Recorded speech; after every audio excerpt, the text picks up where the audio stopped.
အားလုံးပဲမင်္ဂလာပါကျွန်တော်ဒီနေ့မှာတော့လေဒီ OSE short application တက်ကိုဘယ်လိုအလွယ်တကူဝင်ပြီးတော့မှ short ဈေးတွေနဲ့ဈေးဝယ်လို့ရတယ်ဆိုတော့ကျွန်တော်ပြပြပါမယ်ကျွန်တော်ဒီ OSE short application တက်မှာဈေးဝယ်မှာဆိုကျွန်တော် tablet ကိုကျွန်တော်အထူး short ဈေးတွေချပေးထားပါတယ်ပထမဦးဆုံးကျွန်တော်ဒီ Play Store ထဲကိုသွားမယ်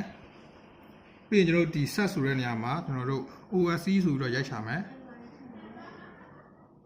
ပေါ်လာပြီဆိုရင်တစ်ချက်နေပေးပါပြီးရင် install ပေါ့ကျွန်တော် download လေးကိုခဏဆောင်ပေးပါ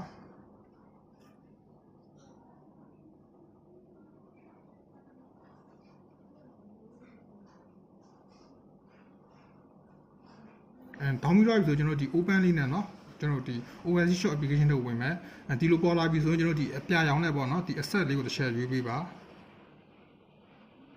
ဒါပေါ်လာဆိုကျွန်တော်တို့ cancel တစ်ချက်နေပေးပေါ့เนาะ cancel နေပေးမယ်ပြီးရင်ကျွန်တော်ဒီ application တွေကဒီ service ပေါ့เนาะ service ကိုတစ်ချက်နေပေးပါ